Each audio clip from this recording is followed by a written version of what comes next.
로마서 7장 21절. 그러므로 내가 한 법을 깨달았노니 곧 선을 행하기 원하는 나에게 악이 함께 있는 것이로다.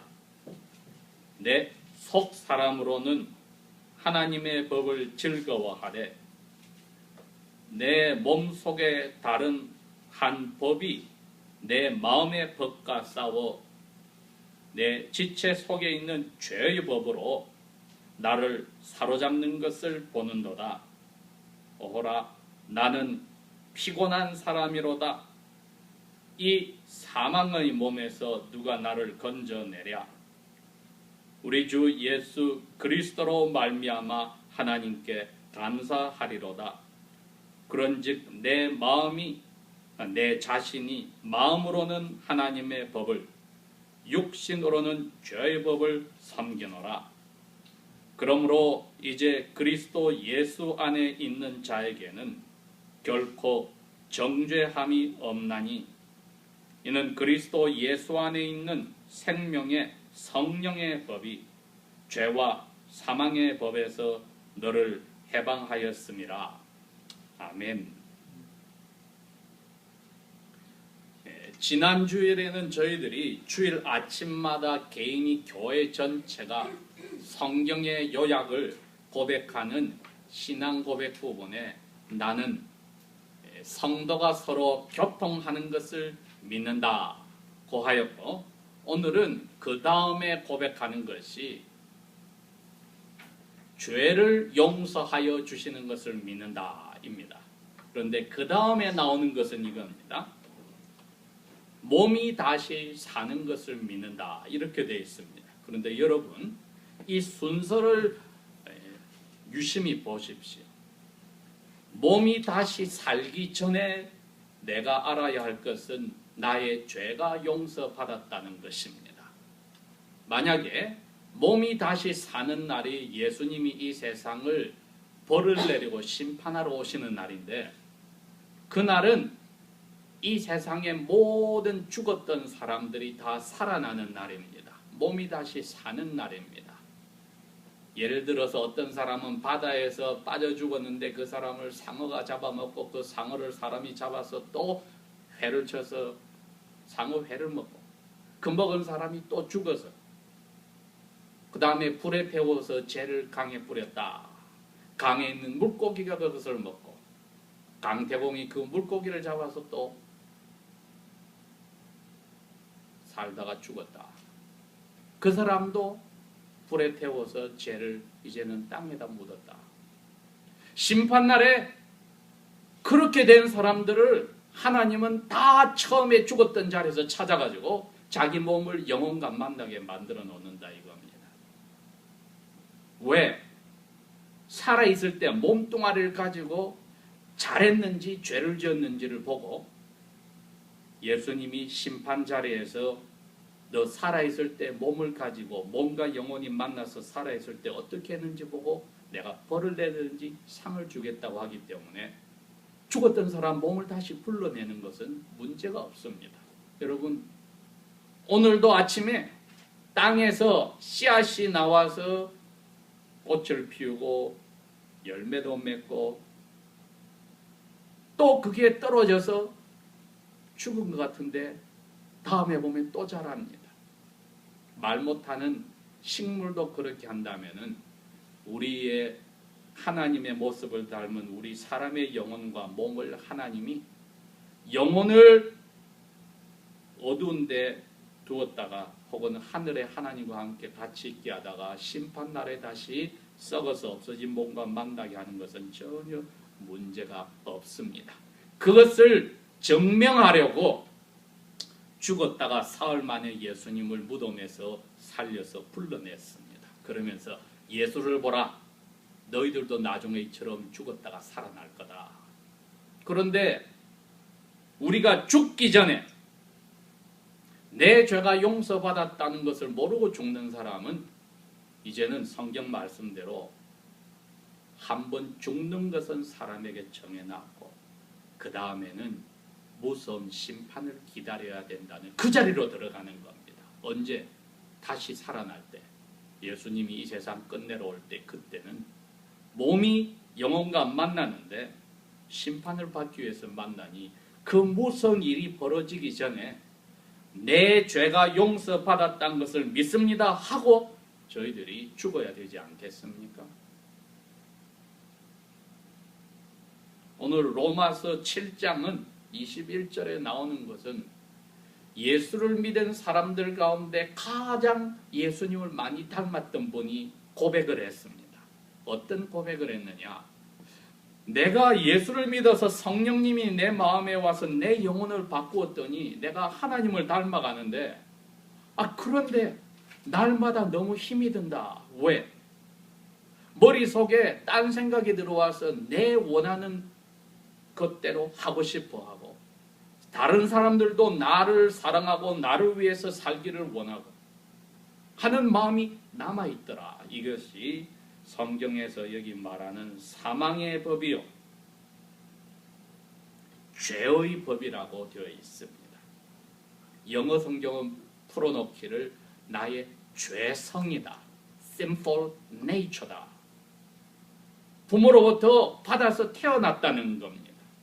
이게 하나님이 완전히 없애버리지 않고 그걸 두고 내 영혼에 하나님이 오셔서 영혼을 하늘로 향하도록 바꿔놓으니까 갑자기 내 영혼에 두 개가 싸우게 됐다는 겁니다. 사도 바울이 지금 그 이야기입니다. 속사람으로 하나님이 내 영혼에 와서 나를 새롭게 살게 하니까 그렇게 살고 싶은데 태어날 때부터 가지고 있던 자기중심적인 내 죄가 가득한 성품이 하나님이 주신 성령의 법하고 싸워서 서로 줄다리기를 하니까 내가 그 중간에서 텅 비트윈 찢어지는구나. 너무 괴롭다.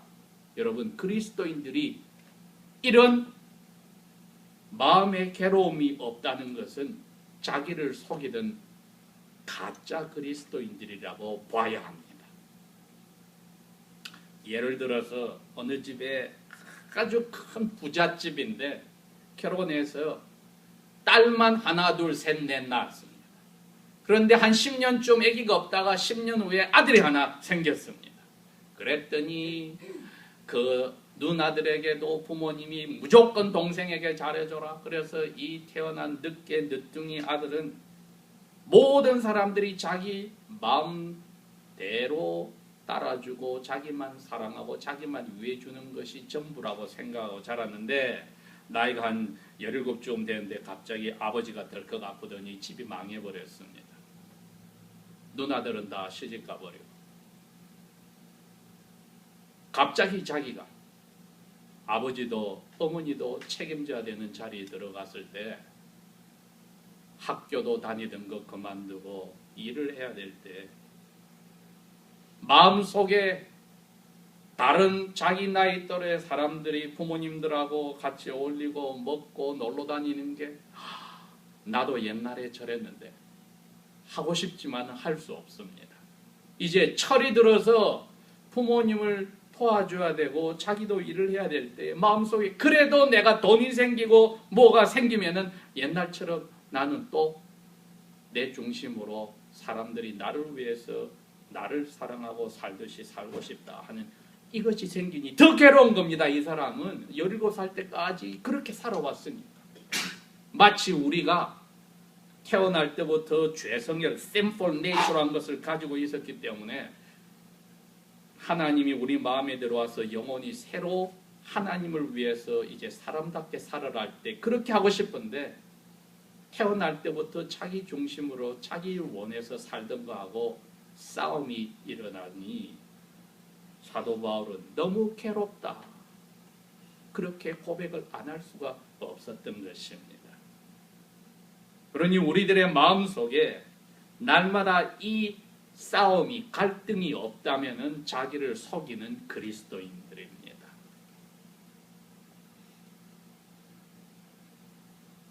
그런데 이분이 누가 나는 자살을 했어 이걸 없앨 수도 없고 살아있는 동안에 이 싸움이 계속 나는데 그런다고 예수님을 믿는 것을 그만둘 수도 없는데 어떻게 누가 나를 이거 건져줄 수 없느냐 했더니 25절에 우리 주 예수 그리스도로 말미암아 하나님께 감사한다. 왜? 마음의 위로가 된다는 겁니다. 왜? 예수님 때문에 내가 위로가 된다는 겁니다. 마음이 괴로워서 미치겠는데, 여러분 예수를 잘 믿는다 말은 이 싸움이 더 심하다는 뜻입니다.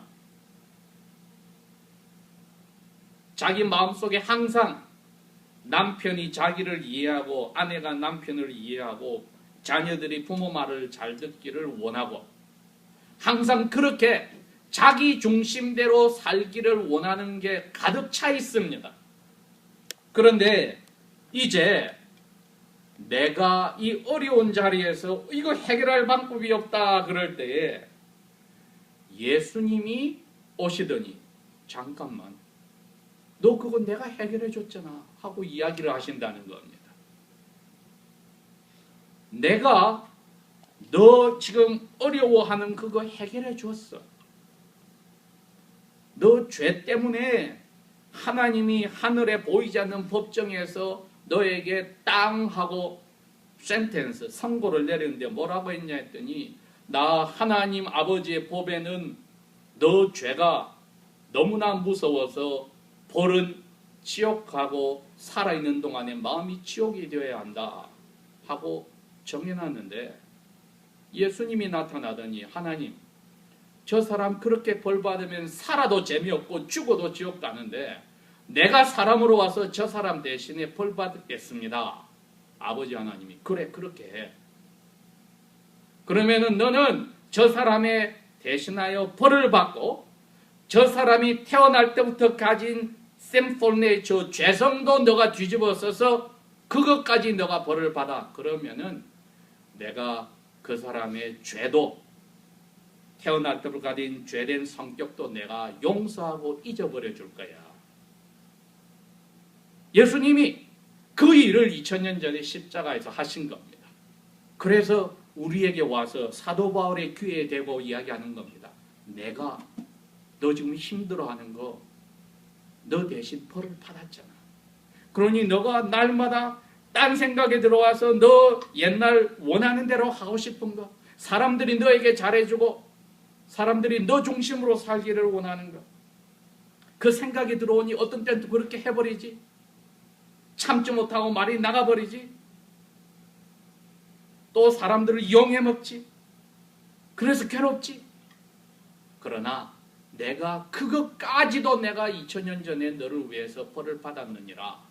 그러니 하나님 법정에서 너는 죄가 없다고 하나님이 이야기를 해. 하고 위로를 한다는 겁니다. 사도 바울도 그 위로를 받았다는 겁니다. 그래서 25절에 예수님 때문에 내가 감사합니다 하고 고백을 했습니다. 이걸 우리가 어떻게 하느냐? 성령님이 마음속에 와서 가르쳐 줍니다. 너 더 이상 괴로워하지 말아라.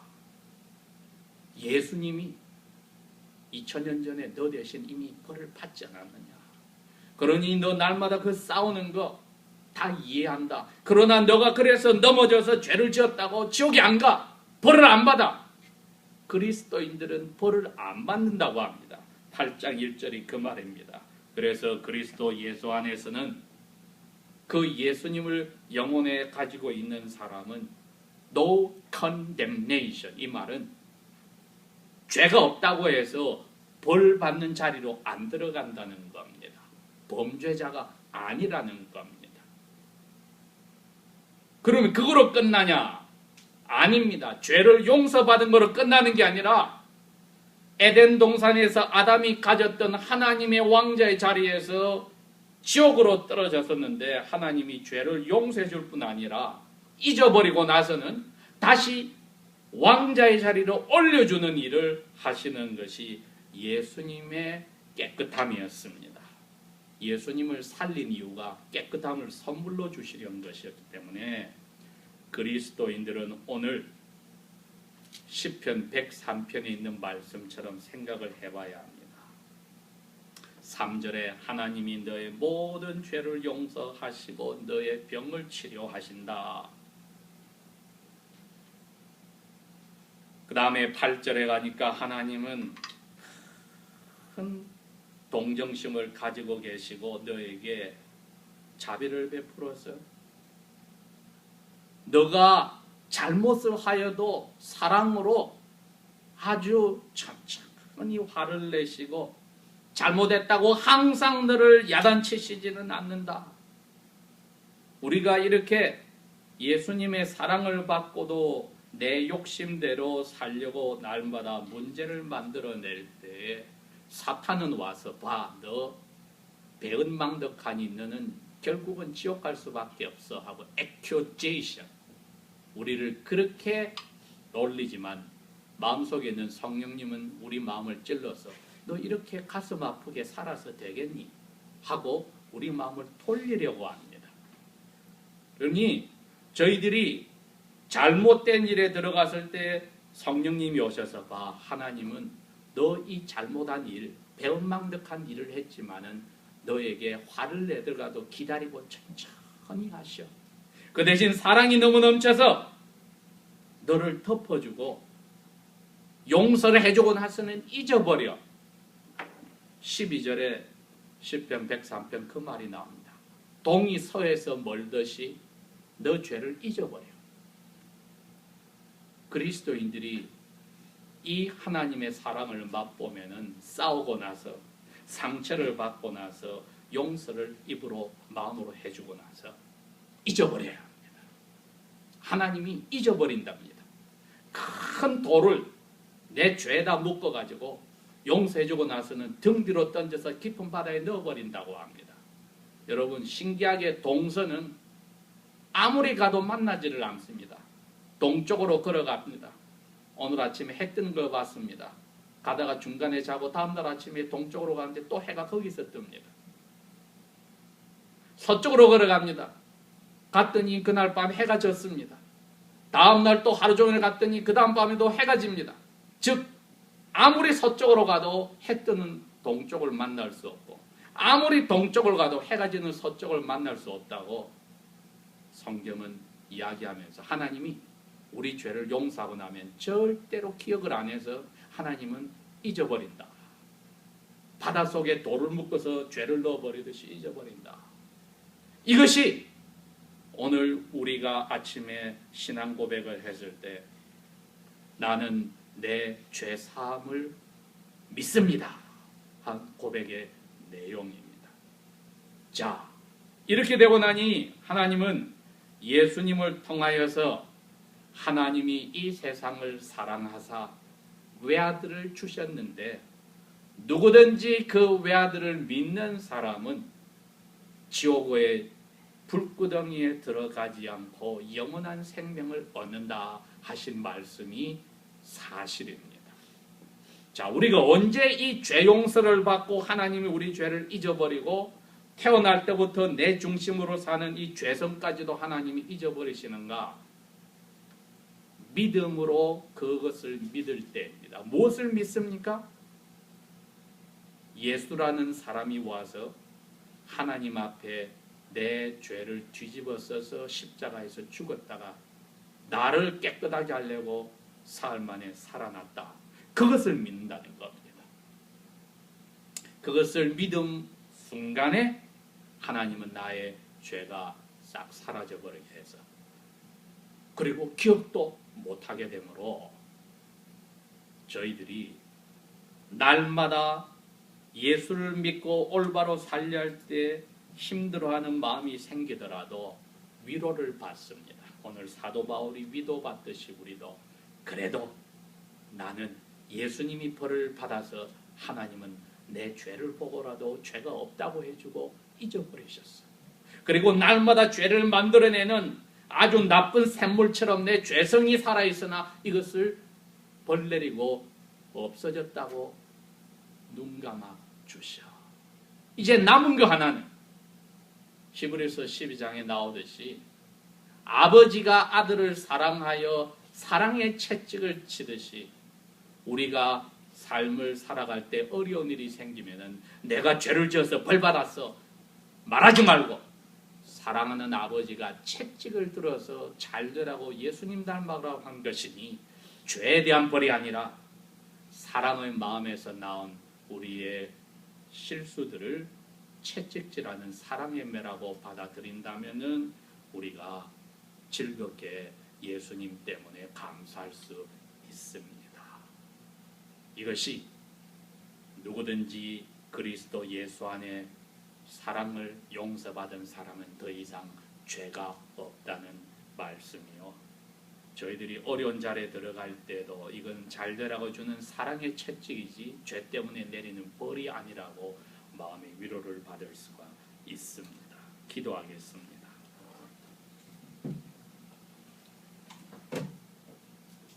아버지 하나님, 예수 그리스도 안에서 우리의 모든 죄와 우리의 죄성까지도 벌 내리고 다 씻어 용서해 주시고 아담이 잃어버렸던 더 좋은 깨끗함을 선물로 주신 영원한 삶을 선물로 주신 것을 감사합니다.